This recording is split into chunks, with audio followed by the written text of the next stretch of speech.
Ó Deus, nós glorificamos o Teu nome essa manhã. Nós entoamos canções ao Teu santo e eterno nome. E pedimos que o Senhor receba a nossa adoração e o nosso canto. Pai, nesse momento nós vamos abrir a Tua santa e eterna palavra, a Escritura do Senhor. E nós cremos no poder que há nesse livro, de transformar, de trazer conforto, de mudar a nossa maneira de enxergar a vida.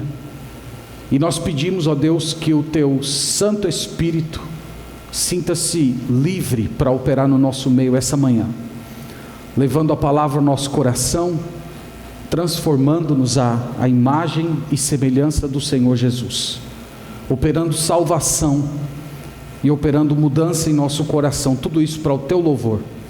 Em Cristo nós pedimos, amém. Eu queria ler com vocês um versículo que está na primeira carta aos Tessalonicenses, capítulo 1, verso 9.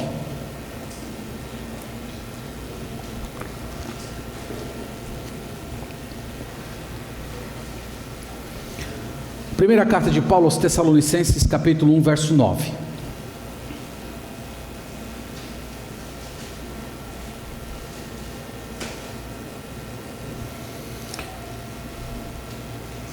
Eu quero, com a ajuda de Deus, essa manhã, explicar para vocês 3 frases que estão no versículo 9. Então, o esboço aqui é bem fácil de entender. Cada ponto, cada momento da mensagem vai ser uma frase. Então, 1 Tessalonicenses 1,9 diz assim: pois eles mesmos, no tocante a nós, proclamam que repercussão teve o nosso ingresso no vosso meio, e como, deixando os ídolos, vos convertestes a Deus, para servirdes o Deus vivo e verdadeiro. Amém.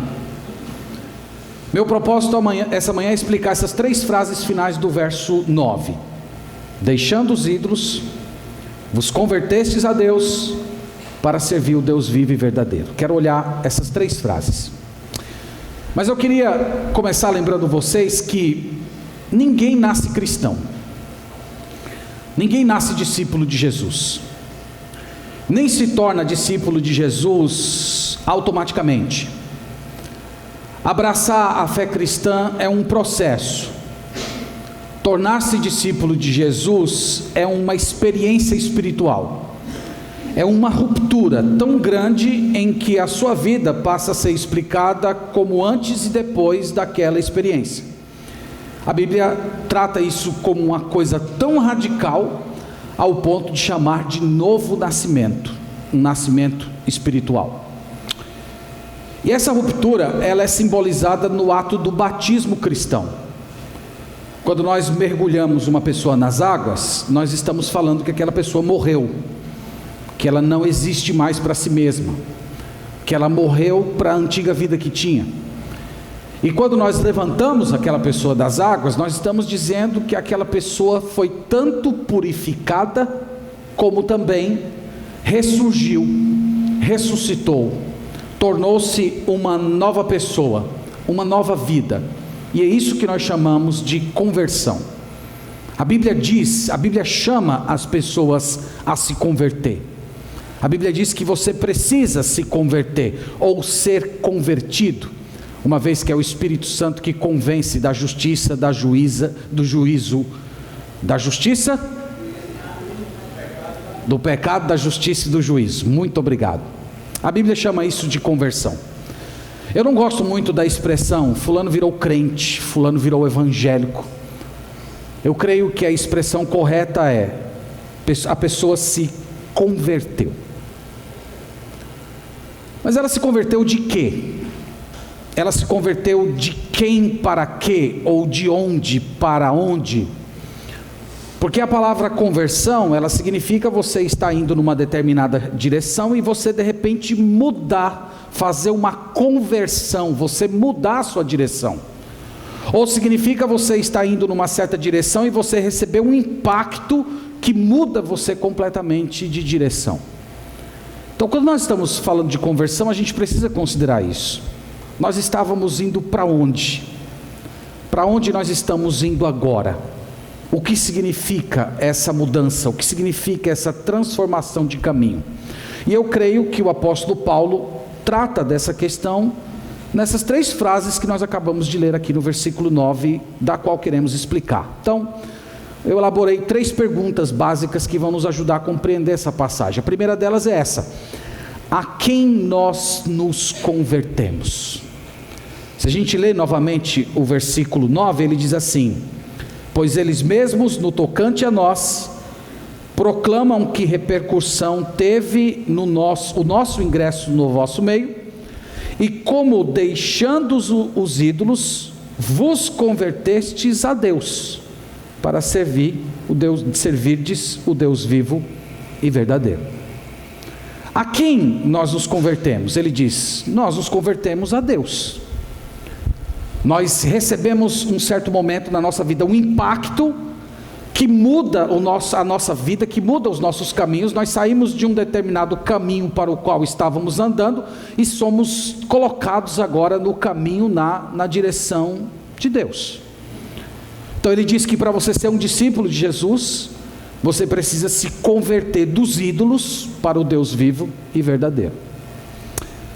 Eu poderia comparar isso, talvez para deixar um pouco mais claro, com um selo, aquele selo que coloca em carta, né? Os mais jovens podem não acreditar nisso, mas houve uma época que as pessoas se comunicavam por cartas, viu?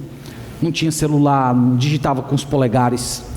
As pessoas escreviam à mão em papéis, colocavam dentro de um negócio assim, isso aqui, ó, envelope, o nome disso aqui, e no envelope tinha um selo, e aquele selo dava autenticidade, reconhecimento. A gente poderia dizer que é mais ou menos essa ideia, é como se Deus fosse um selo que você colocasse em algo, em alguma coisa, ou uma ideia. Tem pessoas que pegam o seu selo de Deus e colocam numa vaca, não é isso que os hindus fazem? Dizem que a vaca é o Deus deles. Tem outros que colocam no partido político, tem outros que colocam na ciência, tem outros que colocam na razão, outros colocam no sol, na lua, em uma determinada pessoa. Sabe o que o apóstolo Paulo está dizendo aqui para a gente, irmãos? É que o oposto da fé não é a não fé, não é o ateísmo. O oposto da fé é a idolatria. A idolatria é o oposto da fé.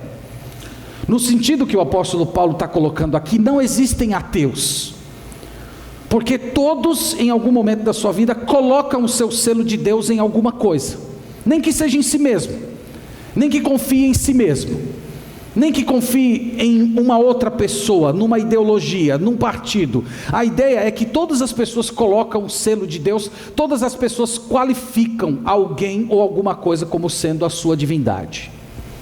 O que esse texto está dizendo aqui é que nós não podemos viver sem a ideia de Deus, e isso é bíblico.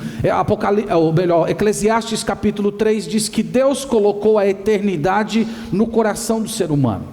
O ser humano tem anseio por Deus, o ser humano tem anseio por algo superior, ele procura alguma coisa que unifique todas as partes que estão soltas da sua vida, ele está procurando alguma coisa que dê sentido à sua existência.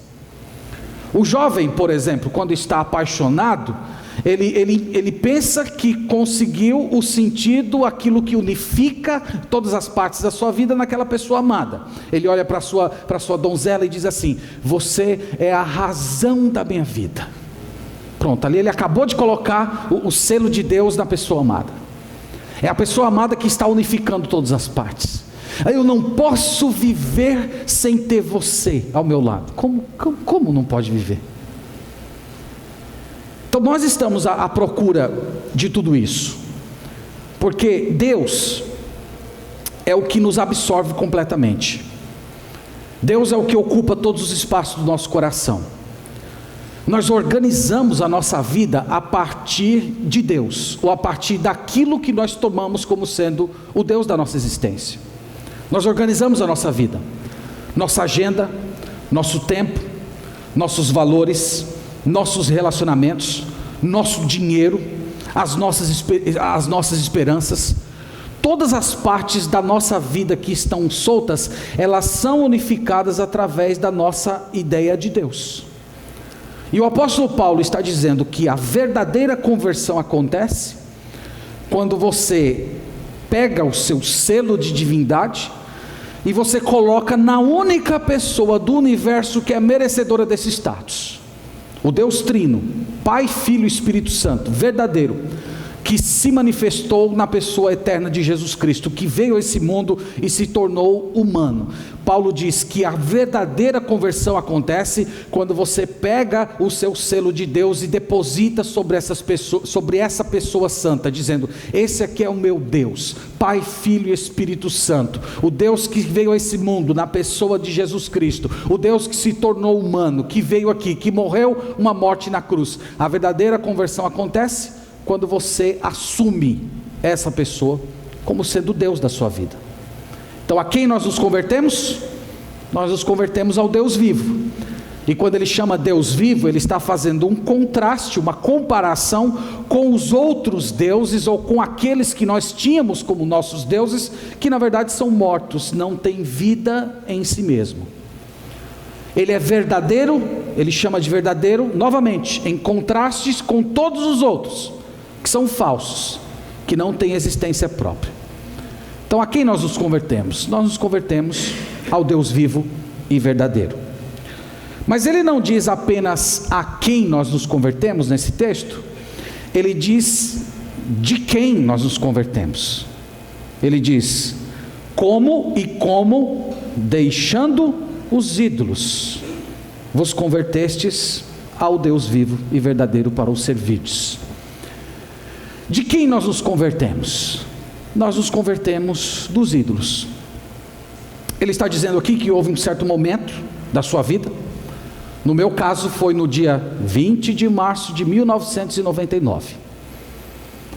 Naquele dia, eu descobri que eu estava colocando o meu selo de Deus em uma pessoa, em uma coisa que não era o Deus vivo e verdadeiro. Então ele está dizendo que em um certo momento da nossa vida nós percebemos que nós reputávamos como Deus da nossa vida pessoas, coisas, ideias que não merecíamos. Vocês lembram que uma vez Jesus disse assim: vocês não podem servir a Deus e a Mamon. Quem é Mamon? Mamon é o Deus dinheiro. É como se Jesus estivesse pegando o dinheiro e dando personalidade ao dinheiro, tratando o dinheiro como se fosse uma pessoa a quem você adora. Então Jesus está dizendo que o dinheiro, ele pode ser personificado. Nós podemos personificar coisas, pessoas, tratando essas pessoas como deuses, como ídolos. E meus irmãos, quando nós devotamos a nossa vida a um ídolo, esse ídolo se torna um demônio na nossa existência.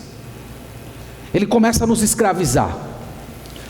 Nós somos exigidos contra a própria vontade. Nós chegamos ao ponto de dizer: eu não consigo parar de fazer isso, eu não consigo deixar de fazer. Sabe quando você tem um pensamento, e esse pensamento ocupa todo o espaço, todo o seu dia, ele é recorrente, esse pensamento você não consegue se libertar dele, você não consegue deixar de pensar nele? Esse seu pensamento é o seu Deus. É ele que ocupa todos os espaços, é ele que unifica a sua existência. Só que ele é um Deus falso, ele é um ídolo, ele é um demônio que vai te escravizar. Os ídolos, eles escravizam porque eles exigem uma devoção absoluta. Para você manter relação com ele, para você manter proximidade com ele, você precisa doar tudo que você tem, tudo que você é. O ídolo leva seus valores, o ídolo leva a sua saúde, o ídolo leva o seu dinheiro, em alguns casos o ídolo leva até mesmo o seu juízo.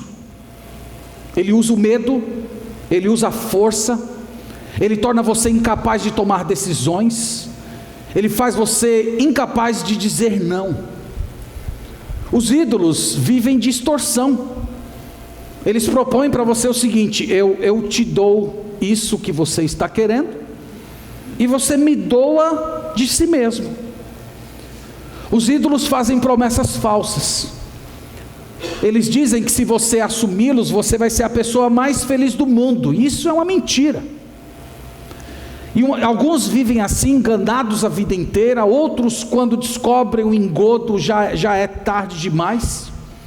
Eu já conheci pessoas assim, que tinham vontade de até deixar aquilo, mas pensavam que eram incapazes. Pensavam, se eu deixar isso aqui, eu vou ser uma pessoa infeliz. E ela era incapaz de perceber que ela já era infeliz por estar prostrada diante do seu ídolo. E é assim com quem adora o ídolo. Você vive se arrastando pelo chão. Você perdeu a sua autonomia, você é um verdadeiro escravo.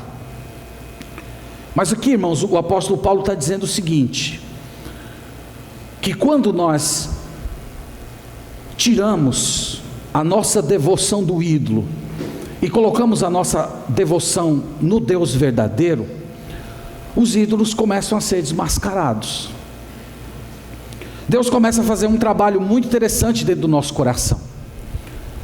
Você olha para aquele ídolo que você tinha, e você olha para ele e diz: eu descobri, eu sei quem você é agora. Você estava me escravizando, você é falso, você mentiu, você me extorquiu, você prometeu uma coisa que nunca me daria.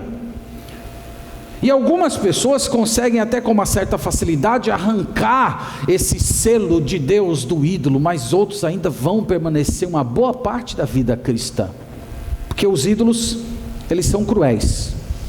Eles trabalham com sedução, com ameaças, com promessas. Eles dizem mais ou menos o seguinte: você tem certeza que você quer abandonar tudo mesmo? Você quer abandonar essa nossa relação tão antiga, para você se dedicar só a Jesus Cristo? Você vai esquecer toda a nossa história, tudo que a gente viveu?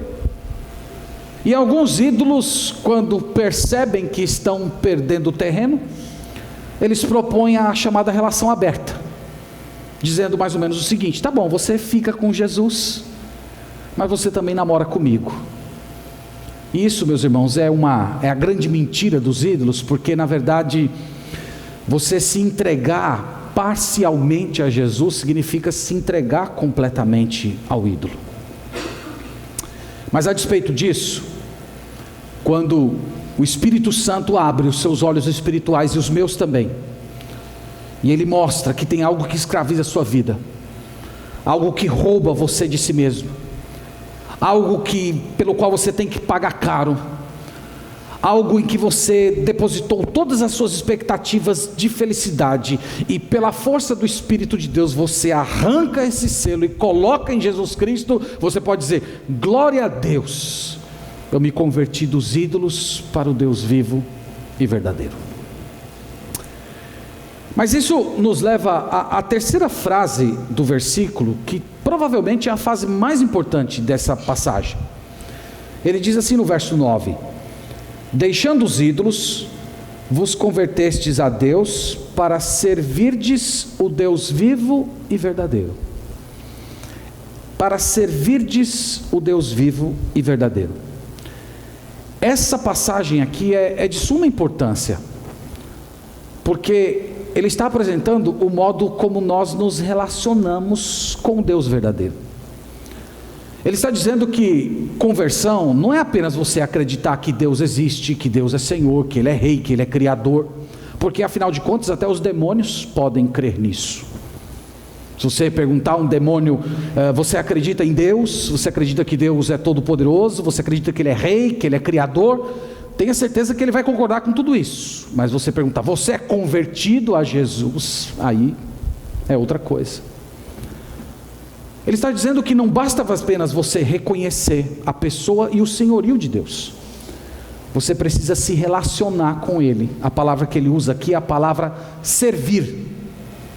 Você precisa ter comunhão, você precisa ter vida com Ele. A ideia é se relacionar com Deus do mesmo jeito como Jesus se relacionava com Ele aqui na terra. E sabe por que isso é importante? Porque de repente você se tornou cristão, mas você está querendo se relacionar com Deus vivo e verdadeiro do mesmo jeito como você se relacionava com os ídolos. E isso é um grande problema. Quando você se relacionava com os ídolos, você colocava sobre os ídolos toda a sua expectativa de felicidade. Quando você se relacionava com os ídolos, você pagava para ter alguma coisa em troca, você esperava retribuição. E tem muita gente que se converte ao Deus vivo verdadeiro e vem com essa bagagem de relacionamento, pensando que com o Deus vivo e verdadeiro funciona desse jeito também. Você se relaciona com Ele na base do mérito, você se relaciona com Ele na base daquilo que você faz. Você faz, Ele te dá. Você deposita as suas expectativas de felicidade e Ele dá tudo aquilo que seu coração cobiça. Isso é um grande erro. E é um erro mais do que comum no cristianismo brasileiro dos nossos dias. Talvez a grande ilustração do Novo Testamento seja Simão o Mágico. Atos capítulo 8, a gente não tem tempo de ler o texto, mas eu estimulo você a ler. O Simão o Mágico era um sujeito bem interessante. Ele era retratado como uma espécie de um místico que fazia coisas e truques e algum tipo de magia, e as pessoas eram profundamente impressionadas com ele, achando que ele era alguma entidade espiritual. E um dia Filipe chegou lá, na cidade de Samaria, onde ele estava, e ele viu Filipe pregando, e as pessoas se convertendo, e ele ficou muito interessado com tudo aquilo. Eu também quero isso, eu também quero ver essas coisas acontecendo. E Filipe disse, então você se converta a Jesus. E ele, para todos os efeitos, se converteu e foi até batizado. Passou mais algum tempo, chegou os apóstolos, Pedro e João. E Pedro e João chegavam nas pessoas, oravam impondo a mão sobre as pessoas, e imediatamente as pessoas recebiam o Espírito Santo. E quando Simão o Mago viu aquilo, ele ficou impressionado. Eu quero esse poder também. Eu quero também orar e colocar a mão nas pessoas, e as pessoas receberem o Espírito Santo. Aí chega para o apóstolo Pedro e diz, Pedro, é o seguinte, quanto é que você quer receber para você me dar um pouquinho desse poder para eu colocar a mão nas pessoas e elas receberem o Espírito Santo? E aí Pedro, que é aquele sujeito bem educadinho, educado, inglês, bem manso, Pedro, ele olha para o Simão, assim, Simão, vai para o inferno, você, seu dinheiro, você acha que você pode comprar Deus? Você acha que você pode comprar o poder de Deus? Você está querendo se relacionar com o Deus vivo e verdadeiro do mesmo jeito que você se relacionava com seus ídolos. Você quer pagar por Deus, e Deus não é comprado. Deus não entra nesse tipo de joguinhos de ídolos. Você está percebendo por que é importante a gente prestar atenção nisso?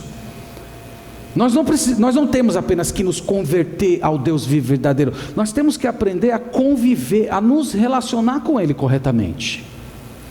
E sabe como é que nós nos relacionamos com Ele? Nós nos relacionamos do mesmo jeito como Jesus se relacionava com Ele aqui na terra. Eu quero ler com vocês um versículo, João capítulo 17, versículo 10. Eu peço a Deus que esse versículo fique no seu coração o restante da sua vida.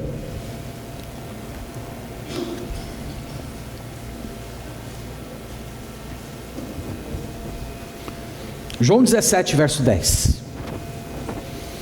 É lindo esse versículo. Esse versículo faz parte da oração de Jesus. Pouco antes dele ser preso, ele estava se despedindo dos seus discípulos, ele fez essa oração, e no verso 10 ele disse o seguinte, ele está falando com o Pai, dizendo estas palavras: Ora, todas as minhas coisas são tuas, e as tuas coisas são minhas, e neles eu sou glorificado. Esse é o padrão do modo como nós temos que nos relacionar com Deus vivo e verdadeiro.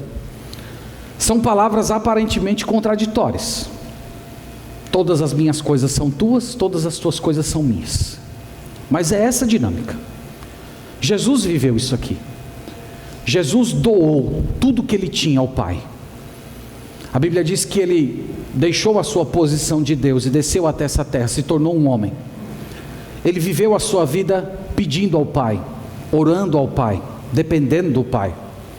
Quando chegou o momento de Jesus morrer, ele diz: nas tuas mãos eu entrego o meu espírito. Jesus doou tudo, ele doou a sua vida. E ele doou crendo que o Pai iria trazê-lo de volta e que iria torná-lo participante de tudo que ele tinha antes dele descer do céu para vir aqui na terra. É isso, esse é o padrão. Sabe como é que funciona? É você dar tudo e ficar sem nada. E ao ficar sem nada, você descobre que tem tudo. Essa é a maneira de se relacionar com Deus vivo e verdadeiro. Você se entrega, você se despe de si mesmo, dos seus desejos, dos seus anseios, do seu futuro. Você entrega tudo na mão de Deus. Você fica sem nada, você fica sem sonhos, sem aspirações, sem desejos. Você entrega tudo. E quando você faz isso, você descobre que Deus se torna tudo e te dá tudo. Seria mais ou menos como se você orasse a Deus, dizendo mais ou menos o seguinte: Senhor, eu entrego tudo a Ti. O Senhor não é obrigado a fazer nada por mim. O Senhor não é obrigado a me dar saúde. O Senhor não é obrigado a atender os meus anseios, minhas expectativas, meus desejos. Tudo que eu tenho, tudo que eu sou, meu presente, meu futuro, tudo é Teu. Faz comigo o que o Senhor quiser. Tem gente que até faz essa oração, mas lá no fundo do seu coração, você ainda tem a expectativa que Deus cumpra certos desejos do seu coração. Aquele emprego, sabe, aquele concurso que você está ralando tanto, aquele relacionamento que não está legal, você gostaria que melhorasse. A sua saúde, você queria uma saúde de ferro, queria uma realização. Você faz essa oração, mas lá no seu coração você está guardando aquelas coisas, e Deus poderia estar olhando para você naquele momento e dizendo o seguinte: você ainda não deu tudo, você ainda não entregou tudo, você ainda está esperando algum tipo de retribuição, você ainda está esperando que eu faça alguma coisa por você. E meus irmãos, é por essa razão que tem tanta gente hoje que está decepcionada com Deus, que diz: eu fui na vigília, eu subi no monte, orei não sei quantos dias e Deus não me ouviu, Deus não me atendeu, eu não acredito mais na oração. Essas pessoas, elas não entregaram tudo a Deus, elas ainda estão se relacionando com Deus como se relacionavam com os ídolos. Pensa, por exemplo, no livro de Jó. Jó, ele perdeu tudo. Capítulo 1 e 2 ele perde tudo. E logo depois de perder tudo, ele faz uma confissão belíssima. Ele diz: nu saí do ventre da minha mãe, nu eu voltarei, o Senhor deu, o Senhor tomou, bendito seja o nome do Senhor. De fato, ali ele estava dando uma demonstração que ele entregou tudo a Deus. Ele entregou sua vida, sua saúde e até os seus filhos, que foram tirados dele abruptamente. Só que depois, os amigos de Jó se aproximam e eles começam um longo debate. E ali nós vamos, a partir do capítulo 3, a gente vai percebendo que tinha algumas coisas no coração de Jó que ele ainda não tinha entregue ao Senhor. Ele não tinha entregue a sua justiça. E ele chega ao ponto de chamar Deus para um debate. Deus, desce daí, vem cá conversar comigo, e eu tenho certeza que se sentar eu e o Senhor aqui numa mesa, e eu colocar as minhas razões em cima da mesa, vai ficar provado por A mais B que eu sou justo. Sabe o que Deus fez? Deus atendeu o pedido dele. Deus desceu na forma de um redemoinho, capítulo 38. E sabe o que Deus fez com ele? Deus fez 68 perguntas para Jó. 68 perguntas. Várias perguntas, de vários tipos. Jó, quando os fundamentos da terra foram lançados, onde é que você estava? E vai pergunta, e pergunta, e pergunta. E as perguntas vão fechando Jó em humilhação, e chega num certo momento lá que ele diz: Senhor, tá bom, Senhor, olha, eu falei do que eu não entendia. Deus, calma, não terminei ainda não, tenho mais perguntas para te fazer. E Deus faz perguntas para ele. E aí nós chegamos no capítulo 42 de Jó. Queria levar você até lá, por favor. Capítulo 42.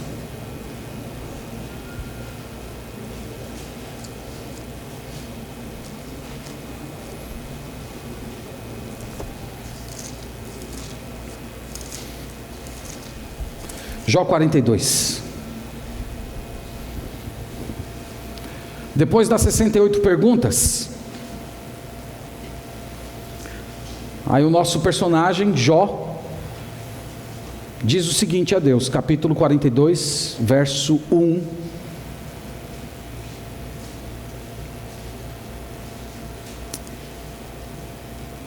Ele diz o seguinte: então respondeu Jó ao Senhor: bem sei que tudo podes, e nenhum dos teus planos pode ser frustrado. Quem é aquele, como disseste, que sem conhecimento encobre o conselho? Na verdade, falei do que não entendia, coisas maravilhosas demais para mim, coisas que eu não conhecia. Escuta-me, pois, havia dito, e eu falarei, e eu te perguntarei, e tu me ensinarás.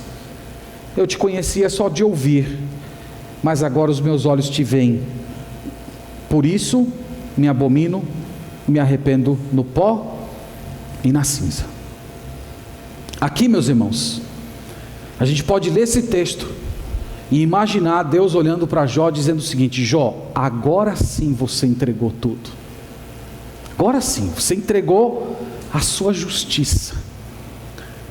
Você entregou os seus argumentos, a sua capacidade de se defender. Agora você se despiu, agora você se entregou.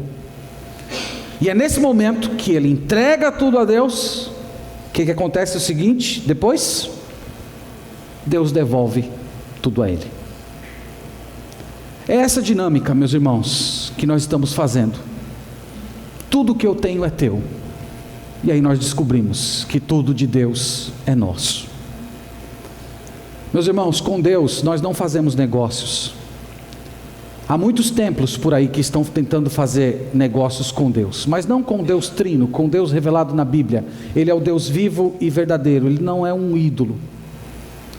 O que nós somos chamados a fazer é entregar tudo a Ele, é entregar a nossa vida, o nosso futuro e os nossos sonhos, depositar tudo pela fé nas suas mãos, crendo que através da sua bondade e graça, Ele é poderoso para nos dar infinitamente mais do que pensamos e cremos, como diz Paulo em Efésios. É assim que vivemos a vida cristã. E isso é uma coisa muito importante para você. Quando você conseguir dar esse passo de fé no seu relacionamento com Deus, você vai parar de ter medo do futuro. O que vai acontecer no amanhã?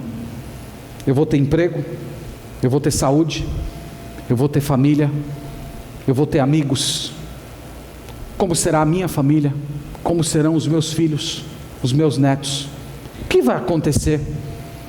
Quando você dá esse passo de fé, você não se preocupa mais, porque você entregou na mão de Deus. E quando você doa alguma coisa, você para de se preocupar com aquilo. Então imagina que eu tenho essa Bíblia, eu quero cuidar dela, eu quero zelar por ela, mas de repente eu dou essa Bíblia de presente para o irmão Oséias. Daquele dia em diante eu não me preocupo mais com essa Bíblia está sob a responsabilidade dele, é ele que vai cuidar. Então quando nós damos esse passo de fé, a gente não pensa mais, a gente não se preocupa mais com o futuro, porque eu entreguei o futuro a Deus, o meu futuro é dele. O que vai acontecer no futuro? O que ele quiser. Vou ter saúde se ele quiser. Eu vou ter emprego, se Ele quiser que eu tenha, eu terei. Eu terei família, se Ele quiser. O que eu sei é que eu entreguei o meu futuro, eu entreguei a minha vida a um Deus vivo, bom, justo e verdadeiro, que está formando Cristo em mim. Vocês lembram que no Mateus capítulo 6, no Evangelho, Jesus falou no capítulo 6 para os seus discípulos assim: não andem ansiosos com o dia de amanhã, porque são os gentios que cogitam dessas coisas. Ele está falando, olha, não se preocupe com amanhã, porque quem anda preocupado com o dia de amanhã são os adoradores dos ídolos. Mas vocês sabem que eu cuido de vocês. Então, meus irmãos, por que nós não conseguimos viver assim? Por que o nosso coração está sempre tão perturbado? Porque o primeiro sinal de provação, de doença, desemprego, crise familiar, problemas existenciais, porque diante do menor sinal de incerteza, a nossa vida perde o eixo, a gente fica desestabilizado, porque ainda nós temos alguns ídolos no coração. Nós temos aspectos da nossa vida que ainda nós não entregamos ao Deus vivo e verdadeiro. E é isso que eu gostaria de te chamar para fazer diante de tudo que nós vemos aqui. Entregar sua vida, entregar seu futuro, entregar os seus sonhos, todas as suas aspirações, e dizer: Senhor, de hoje em diante não é mais o que eu quero, é o que o Senhor quer. Faz da minha vida o que o Senhor desejar. Eu sei que o que o Senhor vai fazer da minha existência é o melhor para mim. E você vai perder o medo, porque você vai ter entregado tudo ao Senhor. Caminhando para a nossa conclusão, eu queria fechar todas essas coisas perguntando a você esta manhã: você é convertido? Você é convertido? Você entende o que significa ser convertido? Você entende que não é só vir para uma igreja cristã, sentar, ouvir uma pregação, cantar, contribuir? Você entende o que significa se relacionar com Deus vivo e verdadeiro? Se você ainda não se converteu a Jesus, eu chamo você a fazer isso essa manhã.